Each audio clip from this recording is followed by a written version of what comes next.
Welcome back to the deep dive. Today, we are really going to get into the weeds on the very genesis of modern governance. We're focusing on one single, deceptively short essay, Right. an essay that didn't just, contribute to a field. It pretty much launched the entire discipline. Really did. We're talking, of course, about Woodrow Wilson's 1887 article, The Study of Administration. It's such a seminal piece of work, and Mhm. one that gives us this fascinating paradox to explore. I mean, most people, they know Wilson as the 28th U.S. president, right? Of course. But long before he ever set foot in the White House, he fundamentally changed how we even think about the mechanics of government. So that's our mission today. We need to unpack why this foundational text, a text that, a lot of scholars actually agree, was pretty light on practical, detailed content. Okay. Why it became this necessary catalyst for the systematic study of public administration.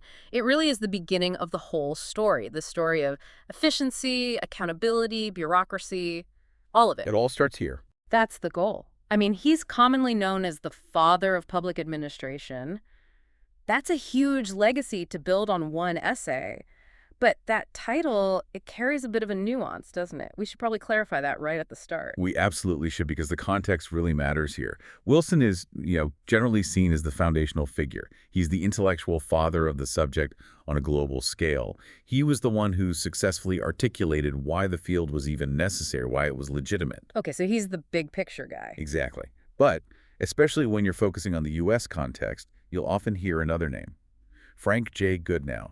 He's often cited as the father of American public administration. Ah, okay. Goodnow's work, particularly his book from 1900, Politics and Administration, got way more into the nitty-gritty of the legal framework and the practical structures needed within the American system specifically. So, if I'm getting this right, Wilson provides the big intellectual spark, the call to action, and then Goodnow comes along and starts hammering out some of the initial blueprints for the U.S. That's a great way to put it. Okay, so let's stick with Wilson's essay then.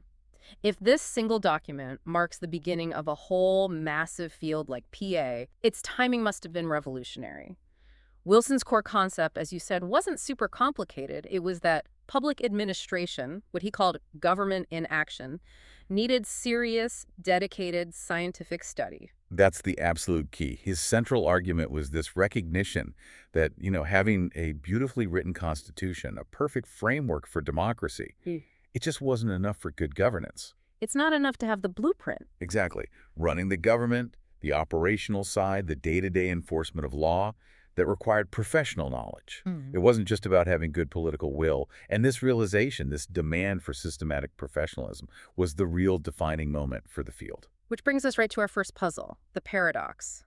Wilson is the foundation, but there's a scholarly consensus that the essay itself, when you actually read it, it doesn't have a ton of substance. It's a classic low-content, high-impact situation. It is. So we have to ask, for a foundational text, what was actually missing? What kind of detail are we talking about? What was missing were the specifics, the administrative nuts and bolts.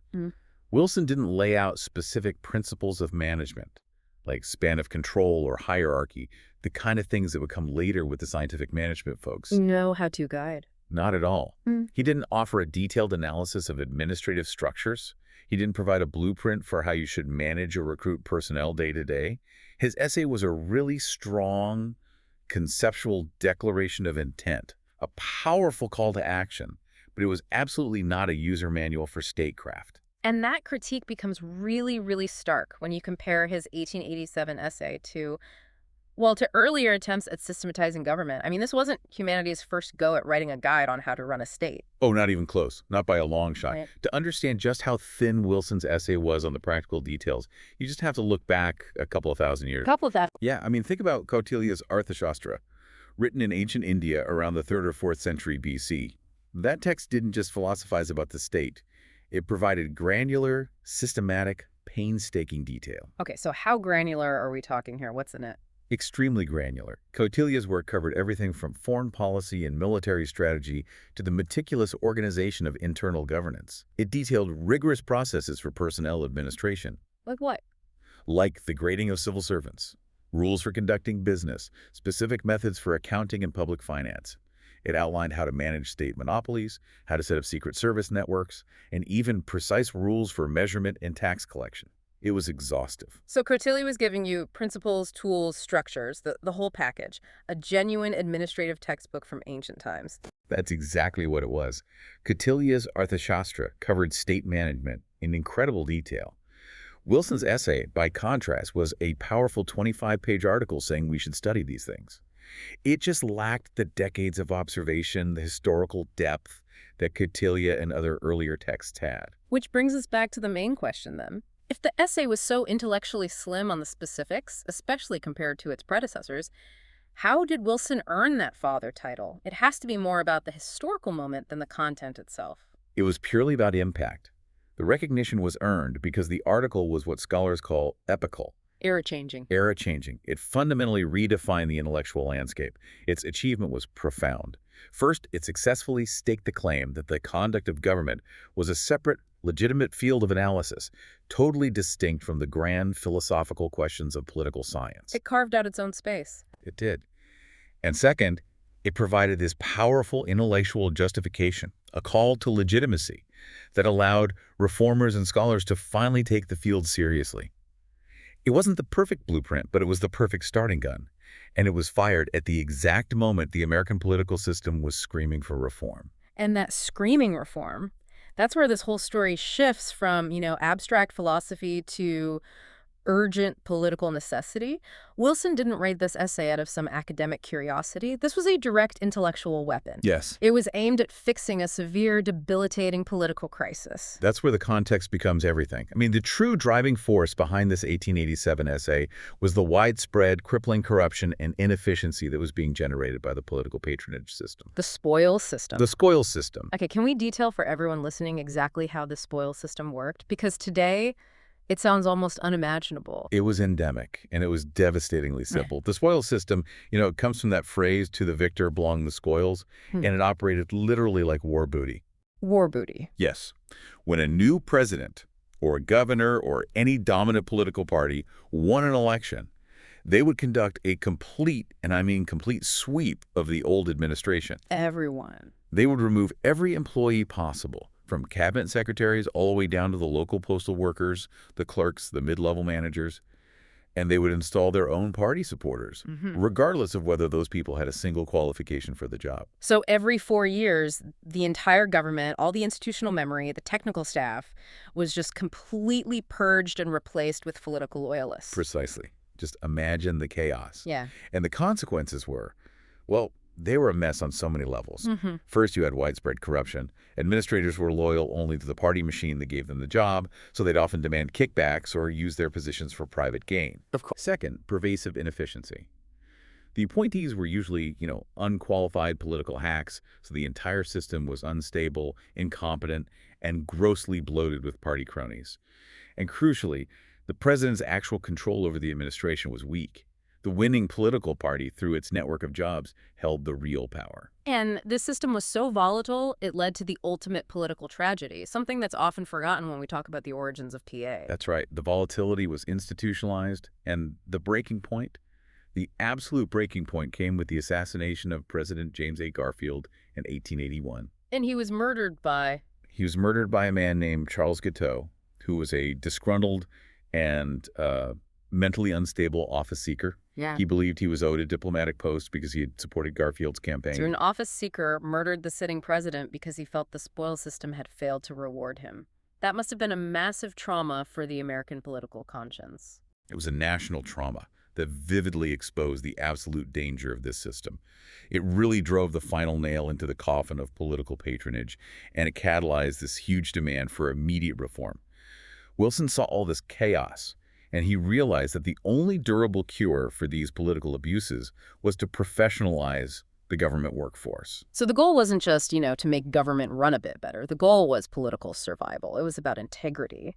Wilson advocated for creating a science or a systematic study of administration specifically to combat this. Exactly. The logic was, if administration could be established as an objective technical science, then the government would be logically forced to hire professional, nonpartisan administrators based on proven merit, selected through objective criteria. Instead of on who they voted for. Right, instead of political loyalty. So the famous separation of politics and administration, the dichotomy, it wasn't some abstract philosophical concept. It was a weapon. It was fundamentally a weapon of governmental reform, driven by this desperate desire to root out the institutional rot of the spoils system. It was a means to an urgent end. The end was a stable, honest, and effective government that could actually deliver public services. The means was creating a professional administrative class, one that was shielded from the short-term, messy demands of partisan politics. That sets the stage perfectly for the next big historical puzzle Wilson takes on. Why the delay? I mean, why was political science, the grand study of the state, the Constitution, the philosophy of it all, why was that debated for 2,000 years, while administration, the actual operational part, only began serious study in 1887? Wilson argued that this delay was, well, it was entirely logical. It was based on historical necessity. And he addressed this by outlining his theory of the 3 stages of political society. It shows how the demands on the state dictated when the need for administrative science would finally emerge. Okay, let's spend some time on these stages because they really define the historical timeline. What was stage 1 like? Stage 1 was the era of absolute rule. You could think of it as the police state, where power was concentrated in the hands of kings or monarchs. In this stage, administration was fundamentally simple. Why simple? Because the government did very little. Its primary tasks were, defense, internal security, and some very basic tax collection, which was often just outsourced to tax farmers. So the administrative machinery itself was minimal. Minimal and, frankly, brutally effective for its time. You didn't need special, detailed administrative knowledge because the demands were so low. Efficiency, as we think of it, that wasn't the goal. Obedience was the goal. The state was a tool of the monarch, and governance was mostly just a blunt instrument. Okay, so then stage 2, the 18th and 19th centuries, that's defined by revolution and constitutional upheaval. Absolutely. Stage 2 was the struggle for constitutionalism. The political focus was entirely external. It was all aimed at achieving popular control and placing clear, hard limits on government power. The great debates of the time, the American Revolution, the French Revolution, they all centered on defining the roles and the boundaries of the executives, the legislature, and the judiciary. So the fight was about who holds the power, not how they use it efficiently. Exactly. Political science was rightly preoccupied with the philosophy of the state questions of sovereignty, of rights, of the grand constitutional design.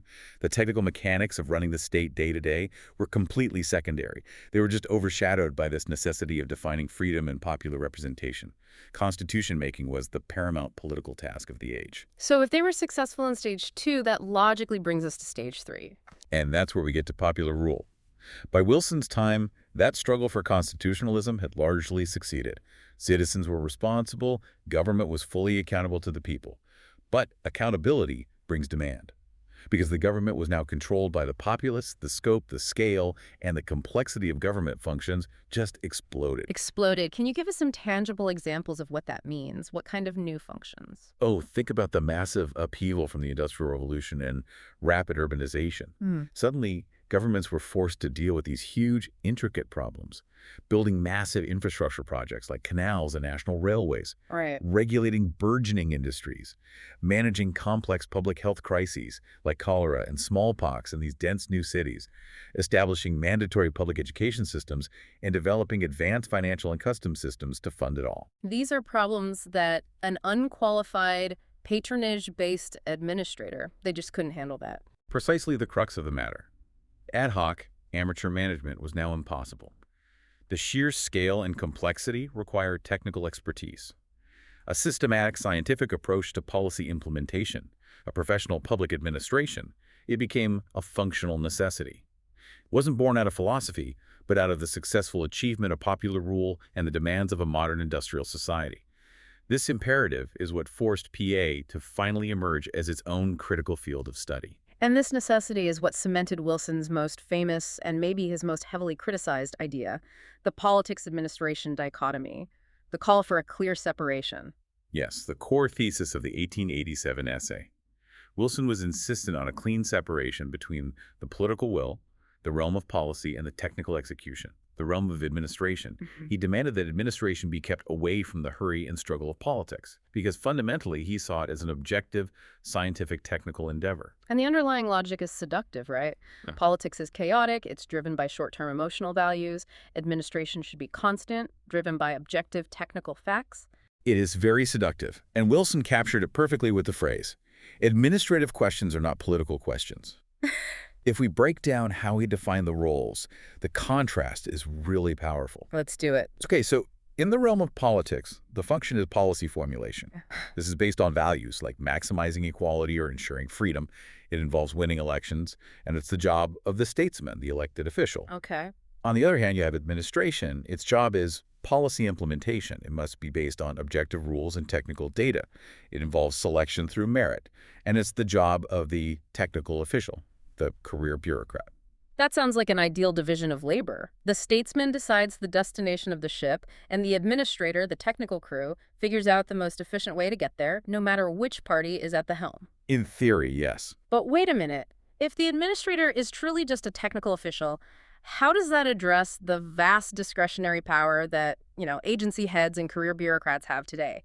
Isn't their job inherently political, no matter how technical it seems? That is the essential lasting critique of the dichotomy, and it's why scholars have been debating it ever since. While Wilson's model works perfectly on paper, in the messy reality of governance, pure separation is impossible. Administrators, particularly those at the top, are constantly making policy through the very act of implementation.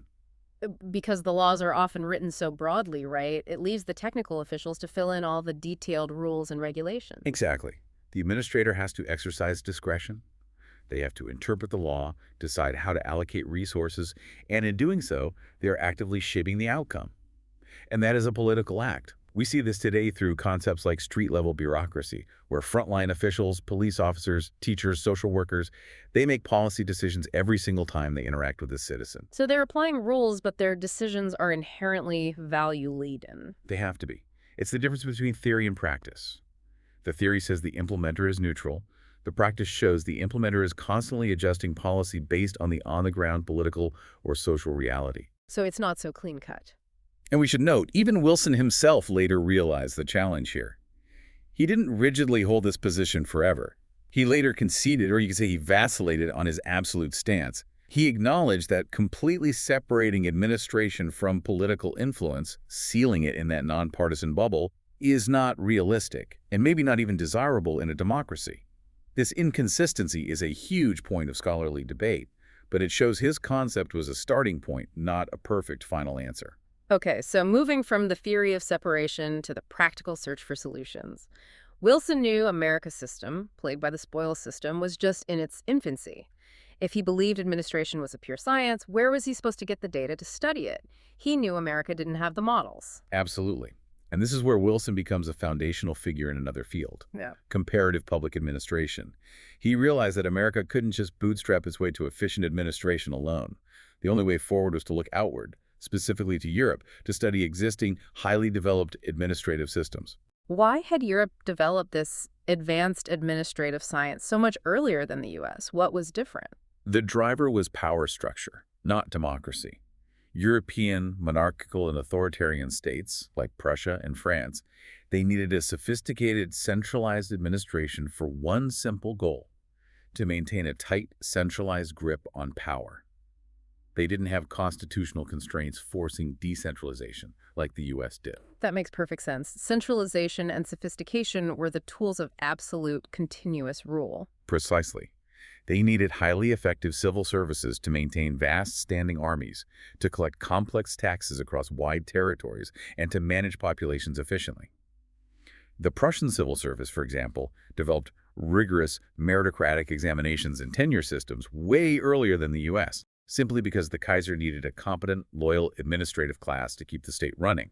These systems were effective, even if they were undemocratic. And that's a stark contrast to America, which spent all its early history fighting centralization and focusing entirely on constitutional limits. That's the crux of the American deficiency.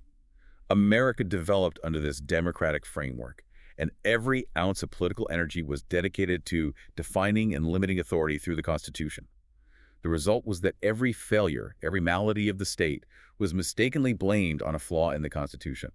They completely ignored the administrative machinery itself. It was always a design problem, not an implementation problem. Yes.